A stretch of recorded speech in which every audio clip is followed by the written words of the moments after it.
this great inheritance and of the duties and heavy responsibilities of sovereignty, which have now passed to my beloved daughter. The words were barely spoken before the balance of the monarchy appeared to shift. In an emergency palace proclamation, King Charles named Catherine the true Crown Regent, placing the Princess of Wales at the center of royal authority in a way no one inside the family had expected. William was stunned. Camilla understood the implications instantly, and Catherine herself seemed almost frozen, because the king had not simply honored her. He had entrusted her with something enormous. Before we go deeper into what this really means for the royal family, make sure to subscribe so you don't miss a single update. Charles knew every person gathered inside Buckingham Palace understood that something extraordinary was coming. Hours earlier, the monarch had abruptly cancelled part of his normal schedule and summoned senior family members alongside a small circle of constitutional advisors. William arrived believing they were about to discuss continuity, during periods when his father might be unable to carry out duties. Catherine expected something equally serious, but her attention kept returning to a sealed folder resting beside the king. An emergency palace proclamation, in simple terms, was a formal declaration setting out how royal responsibilities would be handled during an urgent situation. Whatever was inside that folder had clearly been prepared long before anyone entered the room. Then Charles opened it. He signed the final page, placed the pen down, and announced that Catherine would become the true Crown Regent. The title meant that during defined periods when the sovereign could not personally handle urgent responsibilities, she would act as the Crown's principal stabilizing representative, helping preserve continuity and prevent competing instructions from tearing through the household. Catherine heard her name and immediately looked at William. The prince was not angry, but the shock across his face made one thing painfully clear: he had not known. She turned back toward the king and quietly asked whether he was certain. Charles did not hesitate. He had never been more certain. Camilla remained seated while the room absorbed the announcement. She said nothing at first, but her fingers tightened around the arm of her chair as the meaning settled in. The queen consort understood that this was more than a flattering title. Charles had publicly identified Catherine as the person he trusted to steady the monarchy when pressure was at its highest. That trust carried emotional weight, because royal continuity was not simply about appearances. It determined whose judgment mattered when normal authority became uncertain.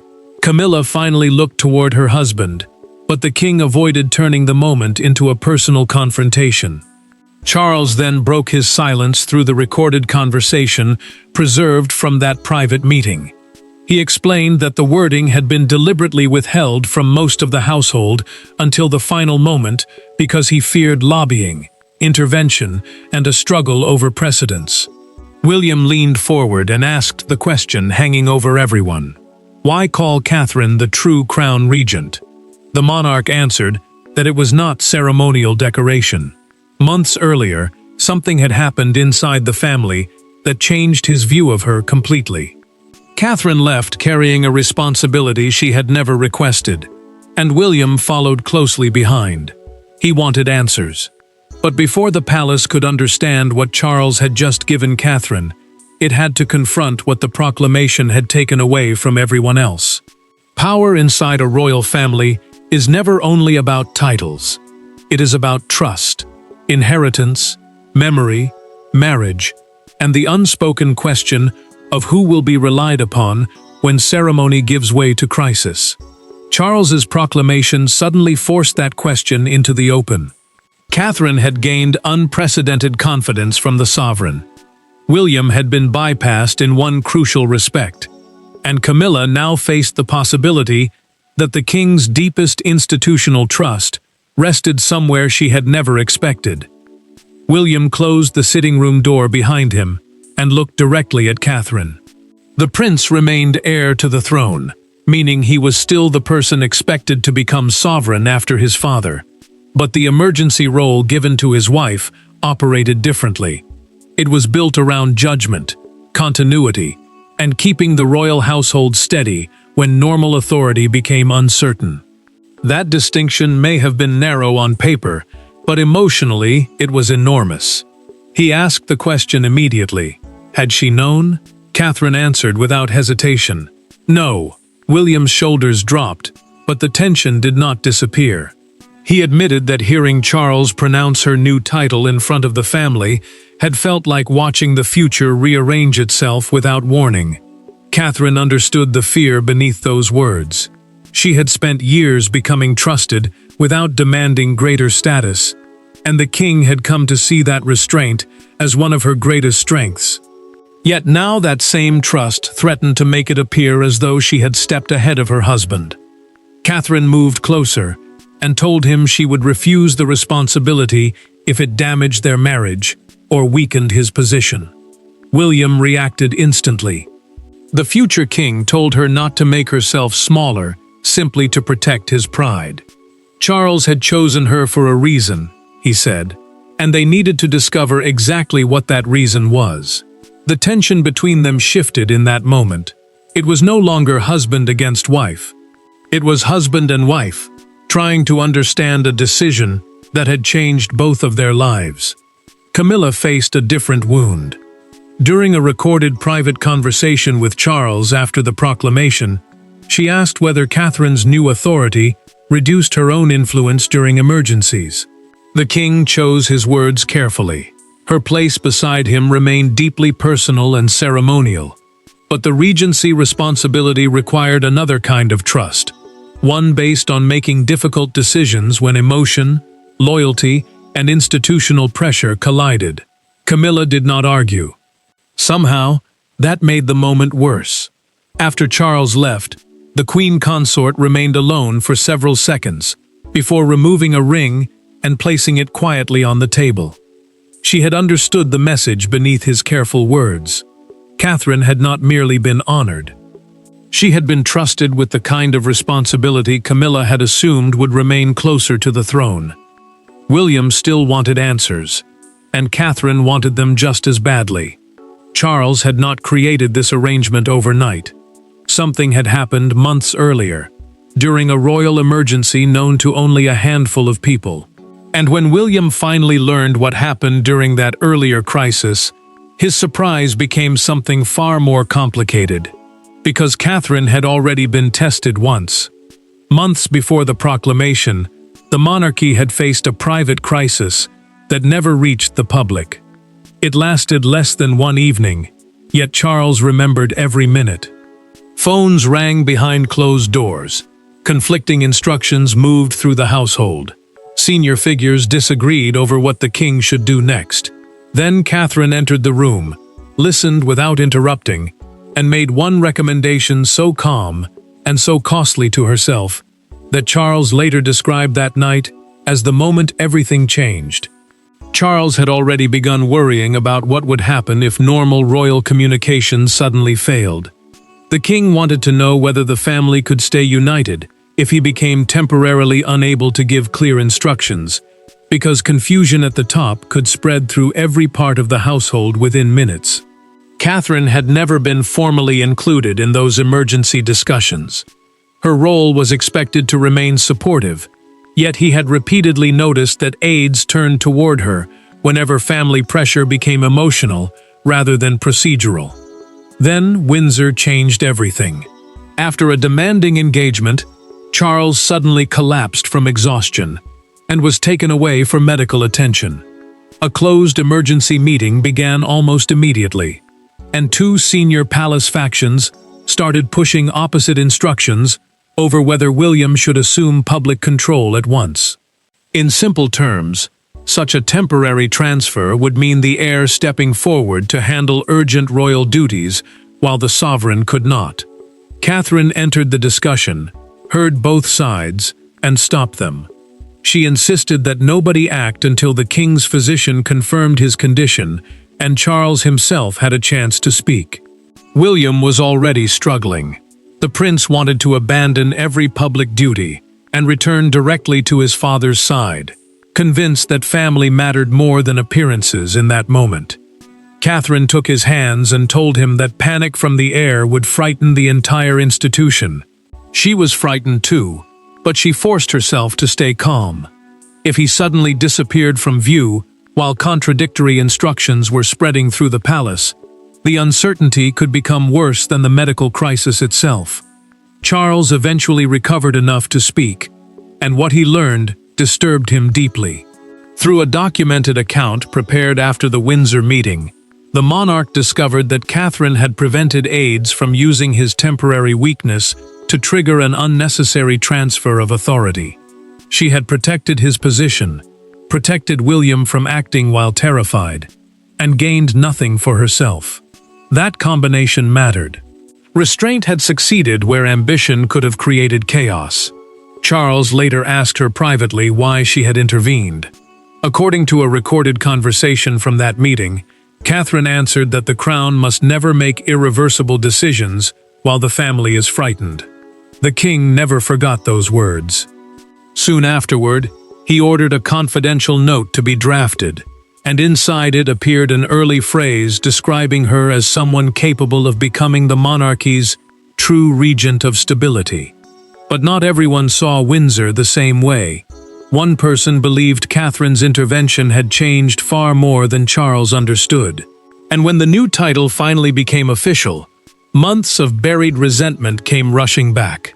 The emergency at Windsor had created Charles's certainty, but the proclamation created a new crisis. And this time, Camilla was ready to confront Catherine herself. The confrontation did not happen before courtiers or cameras. There were no raised voices echoing through a stateroom. It began with a closed door, 2 chairs, and a question Catherine could not avoid. Camilla wanted to know whether the new, true Crown Regent believed she had now become the second most important woman in the monarchy. Catherine's answer was careful, but what followed stripped away years of polite distance between them. Camilla had requested the meeting before the household began formally putting Charles's proclamation into effect. Formal implementation simply meant turning the king's written decision into practical rules that staff would actually follow during an emergency. Neither Charles nor William was present, and that mattered. Without the monarch or the heir in the room, there was no one to soften the exchange, redirect the tension, or protect either woman from what the other truly wanted to say.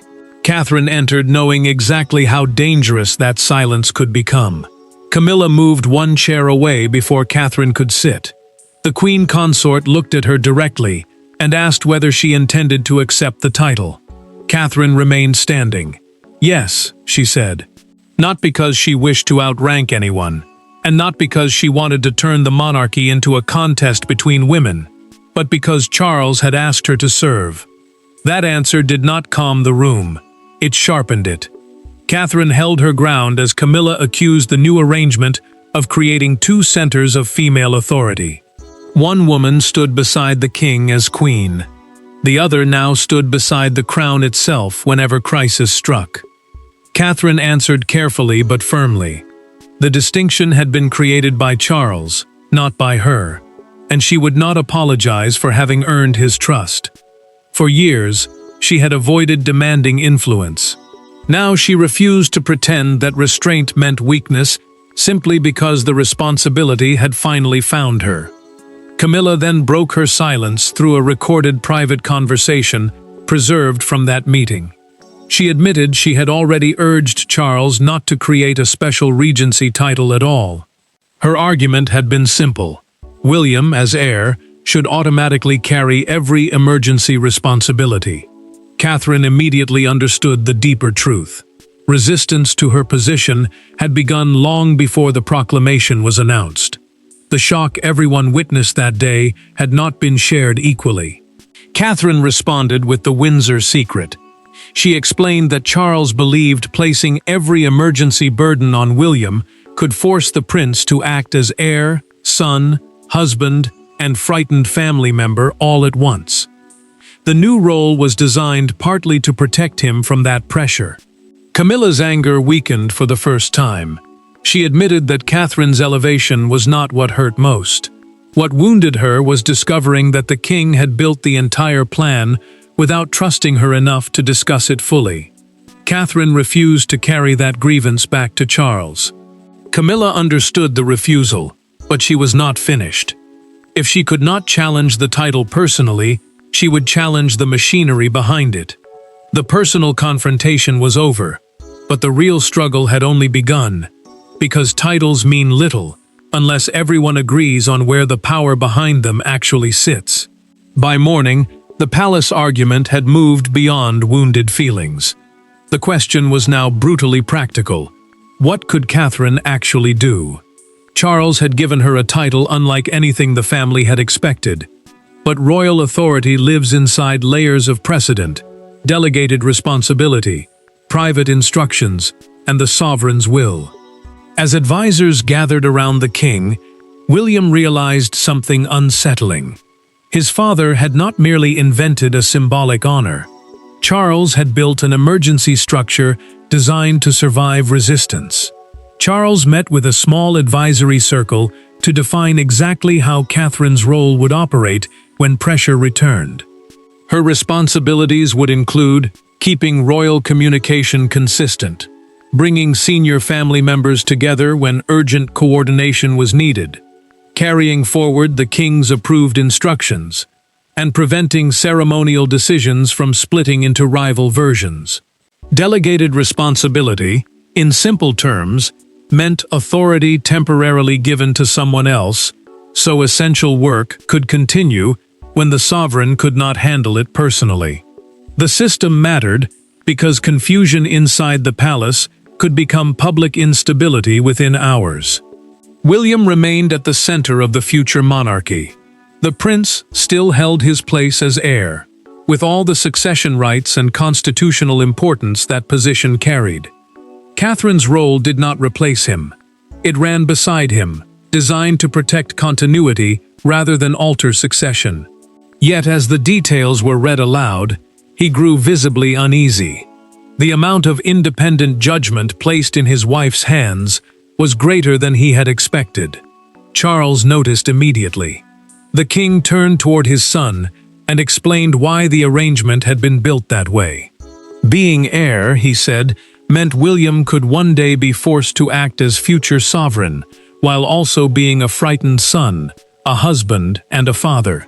No single person should carry all of those pressures at the exact moment a crisis was unfolding. William looked down for several seconds before admitting quietly that he finally understood what his father had been trying to prevent. Charles then disclosed a safeguard through a documented briefing prepared for that meeting. Catherine's emergency authority could not simply be activated by ambitious courtiers or competing palace offices. A personal activation clause required a direct written instruction bearing the monarch's signature before the role became fully operative. The clause mattered because it stopped anyone from using her title as a political weapon during confusion. Then came the provision that changed the room. If two palace factions issued contradictory instructions during an emergency, Catherine's coordination directive would temporarily prevail until Charles or William could personally resolve the conflict. That meant her judgment could stop competing commands before they spread through the institution. Charles slid the final page toward William and told him to read the clause himself. The prince studied it once, then again. He placed the paper down slowly and looked at his father. "You planned for another Windsor." Charles did not deny it. He confirmed that the entire structure had been designed so the chaos of that night could never happen again. And before anyone could fully absorb what that meant, the palace received its first real test. The debate over Catherine's power ended abruptly, when theory became reality, and the woman carrying the new title was forced to use it almost immediately. Catherine had hoped the proclamation would remain dormant for months. Instead, within hours, a communications dispute erupted between two palace offices over how Charles's reduced schedule should be announced. Two statements were prepared. Two interpretations of the king's wishes were circulating. And for the first time, Everyone looked toward the same person. Catherine understood what the silence meant. The title was no longer language on a page. She had to act. Charles had postponed several engagements while choosing to continue essential duties, and that difference mattered. One palace office drafted language suggesting nothing more than a routine adjustment. Another prepared wording that made it sound as though the king was beginning a broader, temporary withdrawal from public life. A palace communications office, in simple terms, is the team responsible for shaping and releasing official information about royal activity. If two branches gave the public conflicting versions of the monarch's condition, speculation could explode before the family had time to correct it. William was away fulfilling a previously scheduled engagement when both drafts reached senior staff. The prince could not immediately return, and the timing created exactly the kind of vacuum Charles had feared. Catherine received both versions and read them twice. Her expression tightened. She placed the pages face down, not because she doubted what the king had approved, but because she knew her first use of authority would define how everyone judged the new role.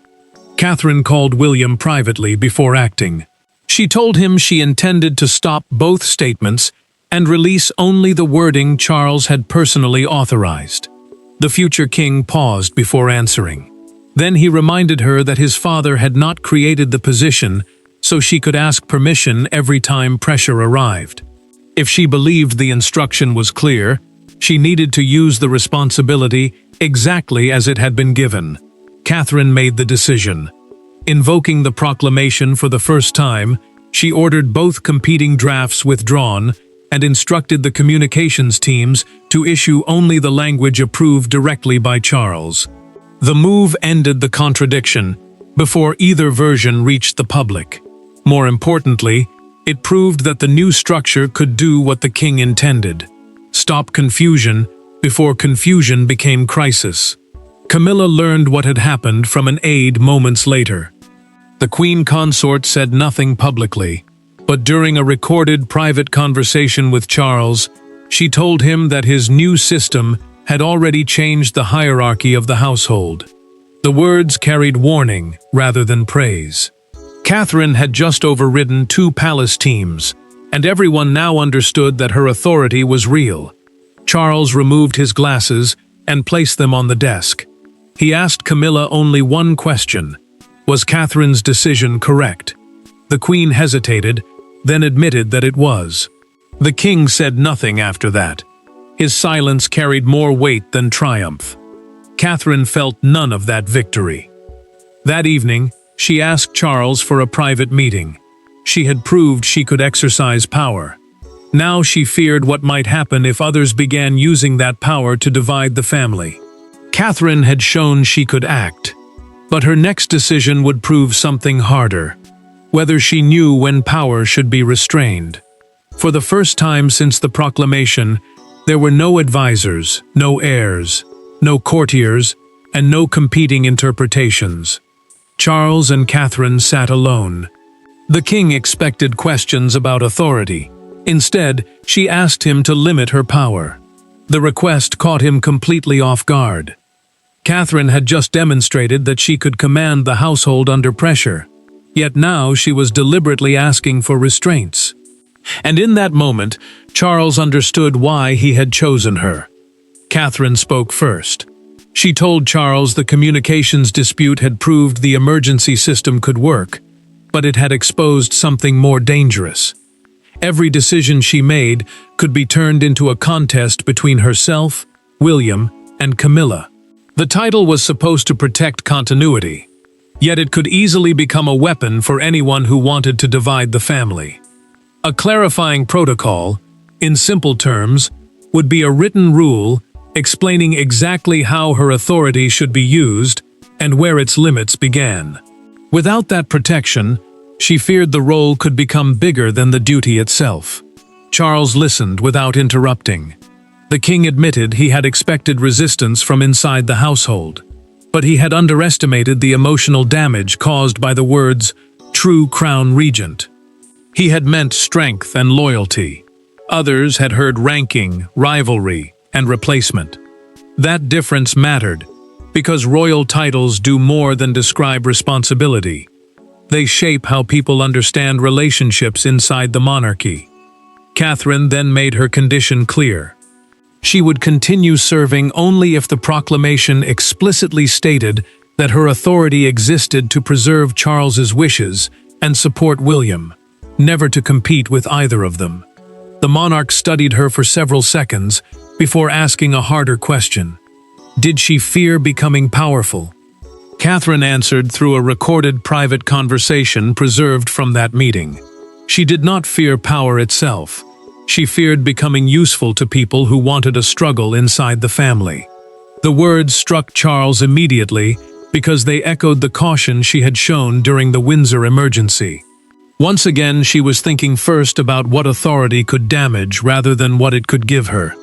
Charles finally explained the meaning of one word that had caused so much pain. True had never meant the real ruler or a rival to the heir. To him it meant true to duty, someone capable of holding authority without becoming possessed by it. He agreed to add a formal amendment requiring Catherine to consult William whenever possible, and defining the position as a stabilizing partnership with the future king. Catherine reached for the amendment and stopped before signing. Charles watched her hesitate, then told her she was the first person since the proclamation who had asked him for less power instead of more. Only then did she sign. William would soon learn what she had done, and the last tension between them would finally begin to disappear. But beyond the palace, Britain was only just discovering the title that had shaken the family. Inside the monarchy, the proclamation was beginning to heal its own wounds. Outside, 3 words, true Crown Regent, were about to ignite the country. By sunrise, the proclamation no longer belonged to the palace. It belonged to everyone. Broadcasters dissected every sentence. Newspapers treated the phrase, true Crown Regent, like a royal earthquake. Supporters saw Catherine as the monarchy's safest pair of hands. Critics questioned why such an extraordinary role had been created at all. Yet one image outside Buckingham Palace captured the mood better than any debate. Hundreds of people gathered beneath the gates, waiting for one woman who had never asked to become the story. William watched the coverage beside Catherine as commentators tried to decide what Charles's decision meant for the future monarchy. Some called it one of the most unusual internal royal restructurings of the reign, especially because the prince remained heir while his wife now held a separate emergency responsibility. A royal restructuring, in simple terms, means changing how duties and authority are organized without changing who inherits the throne. Palace communications quickly released the clarification negotiated by the king and Catherine. Her role existed to support the sovereign and the future king during crisis, never to compete with either. William grew quieter as the coverage continued. Several commentators described him as having been overshadowed, turning the proclamation into a rivalry between husband and wife. The prince finally switched off the television and looked toward Catherine. Anyone treating their marriage as a competition, he told her, understood neither of them. She had never asked to stand ahead of him, and he would not allow public speculation to turn her service into betrayal. Catherine said little, but the tension she had carried since the announcement finally began to ease. Camilla faced a harsher version of the same story. The Queen Consort saw headlines describing Catherine as the woman Charles trusts most in crisis, and the words landed painfully. She had already challenged the decision privately. This time, she chose silence. During a documented private exchange with an aide, she made clear that she would not fight the proclamation publicly. That decision was not surrender. It was acceptance that another confrontation would only deepen the damage. Then one fictional front page captured the morning. The Crown Chronicle carried a stark headline, Charles chooses Catherine, the Crown's emergency guardian. Outside Buckingham Palace, the crowd grew larger, and when a car carrying Catherine moved through the gates, applause suddenly rose around it. She heard it and lowered her eyes for a moment, instead of immediately responding. William reached across and took her hand. In that instant, the title stopped feeling like a private family wound and became a public responsibility. Hours later, a national broadcaster reframed the entire story through a recorded analysis. The defining detail, it argued, was not how much authority Catherine had received, but that she had immediately persuaded Charles to restrict it. Public fascination began shifting toward admiration for restraint. The monarchy had survived the first shock. The household had accepted the structure. But Charles still had one final truth to explain. The noise outside would eventually fade, but one judgment still mattered most: the king's verdict on what Catherine's elevation had actually saved. In the end, the proclamation was never truly about Catherine outranking anyone. It was about what Charles feared could happen when a monarchy faces crisis, and every person inside it begins pulling in a different direction. He had watched Catherine stop that once. Then he watched her do something even rarer: accept extraordinary authority and immediately place limits upon herself. That was the final proof he needed. The true Crown Regent was not the strongest person in the room. She was the safest. Charles gathered William, Catherine, and Camilla for one final private discussion after the household had accepted the clarified arrangement. The atmosphere was calmer now, but the weight of the previous days still sat between them. The king explained that the structure was settled. William remained the unquestioned heir, meaning his place in the line of succession and his future as sovereign had not changed. Catherine held a narrowly defined emergency role, designed to preserve stability, while Camilla's position beside her husband remained intact without creating a competing administrative authority. For the first time, the boundaries were clear enough that nobody had to guess where they stood. Charles turned toward Camilla first. Through a recorded private conversation from that meeting, he apologized for keeping too much of the plan from her and admitted that secrecy had caused pain he had not fully anticipated. The Queen accepted the apology, but she did not pretend the experience had been easy. She acknowledged that personal closeness to the monarch was different from being entrusted with institutional responsibility during crisis. That recognition ended their conflict more completely than any argument could have. Neither had won. Both had finally understood what the other had been protecting. William spoke next. The prince admitted that when he first heard the title, he feared his father had placed Catherine between them. Now he understood that Charles had deliberately placed her beside him. Catherine answered immediately that she would never treat the responsibility as hers alone. The future king looked toward his wife and smiled, because the rivalry others had tried to imagine had finally disappeared inside the family itself. Charles then gave the final explanation. In a documented account of the meeting, the monarch said the Windsor crisis had convinced him the crown needed someone whose first instinct in chaos was neither ambition nor surrender, but stability. Catherine had shown that instinct when she stopped an unnecessary transfer of authority. She showed it again when she accepted power and then asked for limits on it. Charles lifted the proclamation and looked directly at her. The king told Catherine that the title would matter only as long as she never began believing she deserved it. She answered that the day she believed that was the day he should take it away. William smiled again. Even Camilla softened. The feared power struggle never came. Catherine's authority strengthened William's future rather than weakening it, and the family finally accepted the boundaries Charles had created. And that became the lasting meaning of the true Crown Regent. Not a new throne, not a challenge to succession, but Charles's final declaration that when the crown trembled, Catherine was the person he trusted to keep it standing.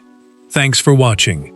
Please don't forget to like and subscribe, and we will see you in next one.